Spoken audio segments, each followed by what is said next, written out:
Constants variable की तरह ही एक कॉन्स्टेंट एक डाटा स्टोरेज लोकेशन है जो यूजर प्रोग्राम में उपयोग किया जाता है। वेरिएबल के विपरीत किसी कॉन्स्टेंट में स्टोर्ड वैल्यू या मान को प्रोग्राम एग्जीक्यूशन या क्रियान्वयन के समय नहीं बदला जा सकता है। सी में दो तरह के कॉन्स्टेंट्स प्रयुक्त होते हैं जिनका स्वयं का विशिष्ट उपयोग है।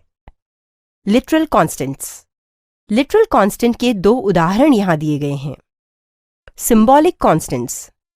एक सिंबॉलिक कॉन्स्टेंट वो कॉन्स्टेंट है जिसे प्रोग्राम में किसी नाम या संकेत के द्वारा निरूपित करते हैं। लिटरल कॉन्स्टेंट की तरह एक सिंबॉलिक कॉन्स्टेंट बदला नहीं जा सकता। जब भी यूजर को एक कांस्टेंट वैल्यू का प्रोग्राम में उपयोग करना होता है, वह उसके नाम को उसी तरह से उपयोग कर सकता है जैसे कि किसी वेरिएबल के नाम को।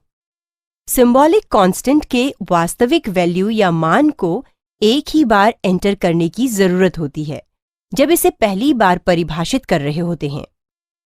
सिंबॉलिक कांस्टेंट्स का लिटरल कांस्टेंट्स की तुलना में दो महत्वपूर्ण फायदे हैं। मान लीजिए कि यूजर एक प्रोग्राम लिखता है जो कई तरह के ज्योमेट्रिकल कैलकुलेशंस या ज्यामितीय गणनाएं क्रियान्वित करता है। सिंबॉलिक कांस्टेंट्स प्रोग्राम को बारंबार कैलकुलेशन के लिए पाई के मान 3.14159 की आवश्यकता होती है। पाई का मान एक कांस्टेंट है। उदाहरण के लिए किसी ज्ञात त्रिज्या वाले वृत्त की परिधि तथा क्षेत्रफल की गणना के लिए यूजर निम्नलिखित कोडिंग कर सकता है। Symbolic constants.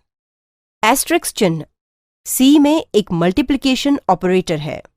इसका अर्थ है कि वेरिएबल रेडियस या त्रिज्या में स्टोर्ड वैल्यू को 2 बार गुणा करें और फिर परिणाम या गुणनफल को 3.14159 कांस्टेंट से गुणा करें। अंत में इस प्राप्त परिणाम को वेरिएबल सरकमफ्रेंस में असाइन करें। लेकिन यदि यूजर सिंबॉलिक कांस्टेंट को पाई नाम तथा उसके मान 3.14 से डिफाइन कर देता है तो वह दिखाए गए कोड लिख सकता है। Symbolic constants. सिंबॉलिक कांस्टेंट्स के दूसरे लाभ तब और भी स्पष्ट हो जाते हैं जब यूजर को कांस्टेंट बदलने की जरूरत पड़ती है। पिछले उदाहरण के संदर्भ में ही हम ये मान लें कि यूजर ज्यादा एक्यूरेसी के लिए प्रोग्राम में पाई का मान ज्यादा दशमलव मान तक लेना चाहता है। 3.14 के बदले 3.14159। यदि यूजर ने पाई के लिए लिटरल कांस्टेंट को उपयोग किया होता तो उसे संपूर्ण सोर्स कोड को देखना होता और हर एक स्थान पर मान को 3.14 से 3.14159 में परिवर्तित करना पड़ता। सिंबॉलिक कांस्टेंट का उपयोग करने पर उसे सिर्फ एक ही बार मान बदलने की जरूरत पड़ती और वो भी सिर्फ वहां जहां कांस्टेंट को डिफाइन किया गया है। बाकी सोर्स कोड को बदलने की आवश्यकता नहीं पड़ती। सिंबॉलिक कांस्टेंट्स को डिफाइन या परिभाषित करना। सी में सिंबॉलिक कांस्टेंट को डिफाइन करने के दो तरीके हैं। हैश डिफाइन डायरेक्टिव तथा कांस्टेंट कीवर्ड। सिंबॉलिक कांस्टेंट को डिफाइन करने के प्रथम तरीके हैश डिफाइन डायरेक्टिव को इस प्रकार से उपयोग करते हैं। इससे एक कांस्टेंट कॉन्स्ट नेम कैपिटल में लिटरल वैल्यू के साथ डिफाइन हो जाता है। लिटरल एक लिटरल कांस्टेंट को निरूपित करता है जिसका जिक्र हम पहले कर चुके हैं।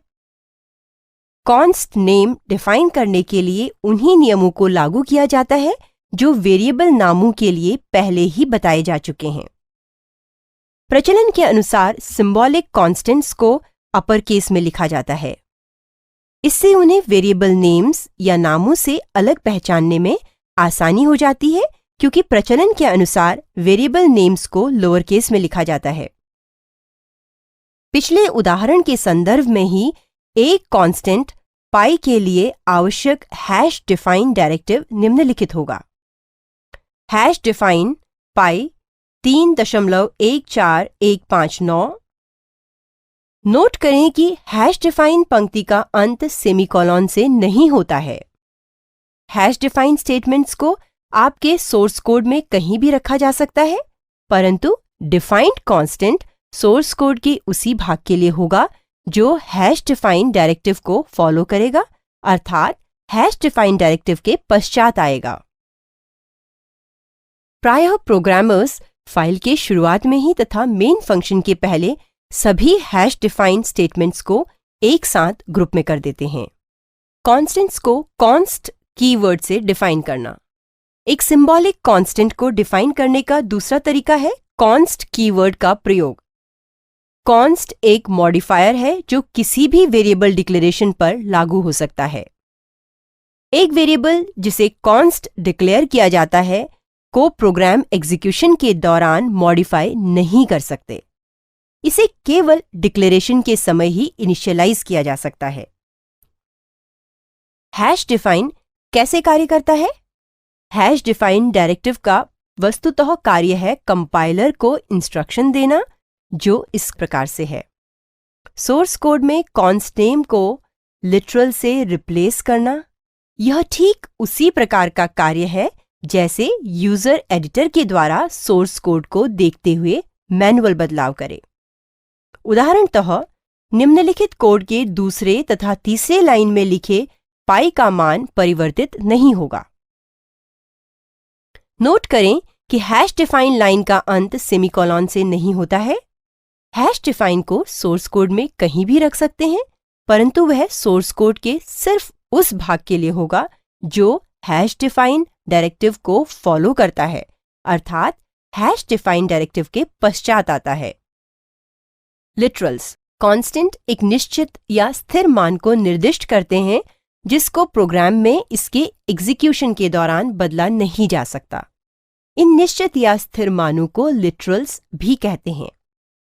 कांस्टेंट इन किसी भी बेसिक डाटा टाइप्स जैसे कि integer constant, floating constant, character constant या स्ट्रिंग लिटरल में से एक टाइप का हो सकता है। इसके अलावा कुछ गणना यानी कि एन्यूमरेशन कांस्टेंट भी होते हैं। Integer literals. एक इंटीजर लिटरल एक डेसिमल, ऑक्टल या हेक्साडेसिमल कांस्टेंट हो सकता है। उनमें लगा प्रीफिक्स या उपसर्ग उसके बेस या रेडिक्स को निरूपित करता है।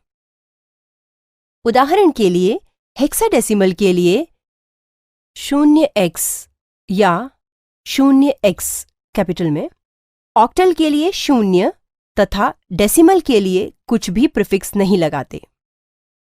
एक इंटीजर लिटरल में भी एक सफिक्स या अपसर्ग हो सकता है जो u फॉर अनसाइंड तथा l फॉर लॉन्ग का कॉम्बिनेशन होता है।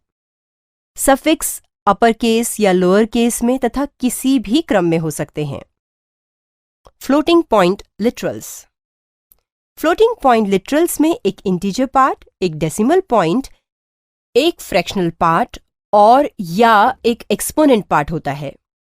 यूजर फ्लोटिंग पॉइंट लिटरल्स को या तो डेसिमल फॉर्म या फिर एक्सपोनेंशियल फॉर्म के रूप में व्यक्त कर सकता है। डेसिमल फॉर्म में व्यक्त करते समय यूजर को आवश्यक रूप से डेसिमल पॉइंट, एक्सपोनेंट या दोनों रूपों में प्रदर्शित करना होता है और एक्सपोनेंशियल फॉर्म में व्यक्त करते समय आवश्यक रूप से इंटीजर पार्ट, फ्रैक्शनल पार्ट या दोनों को शामिल करना चाहिए। साइंड एक्सपोनेंट को स्मॉल e या कैपिटल E के द्वारा परिचित किया जाता है। Character literals. कैरेक्टर लिटरल्स को सिंगल कोट्स के अंदर लिखते हैं। For example single quote x unquote, और इसको char टाइप के सिंपल वेरिएबल में स्टोर कर सकते हैं। कैरेक्टर लिटरल एक प्लेन कैरेक्टर हो सकता है। एग्जाम्पल x, एक एस्केप सीक्वेंस एग्जाम्पल \t या फिर एक यूनिवर्सल कैरेक्टर एग्जाम्पल \u02c0 हो सकता है।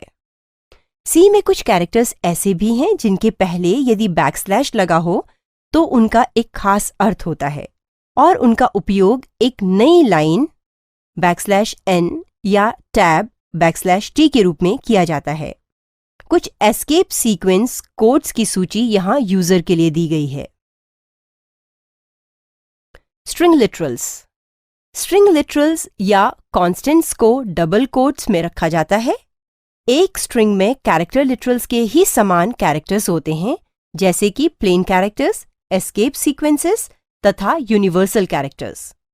यूजर्स एक लंबी लाइन को स्ट्रिंग लिटरल्स और वाइट स्पेसेस के द्वारा उनको अलग अलग करते हुए कई लाइनों में विभक्त कर सकते हैं। स्टेटमेंट्स। एक स्टेटमेंट एक पूर्ण निर्देश होता है जो कंप्यूटर को किसी टास्क को पूरा करने के लिए निर्दिष्ट किया जाता है। सी में प्रत्येक स्टेटमेंट को एक अलग पंक्ति में लिखा जाता है, हालांकि कुछ स्टेटमेंट्स कई पंक्तियों में भी हो सकते हैं। हैश डिफाइन और हैश इंक्लूड को छोड़कर सी स्टेटमेंट्स हमेशा सेमीकोलन पर समाप्त होते हैं। स्टेटमेंट्स तथा वाइट स्पेस। यूजर के सोर्स कोड में वाइट स्पेस का अर्थ है खाली स्थान, ब्लैंक स्पेसेस, टैब्स और खाली लाइनें या ब्लैंक लाइंस इत्यादि। C compiler white space sensitive नहीं होता है।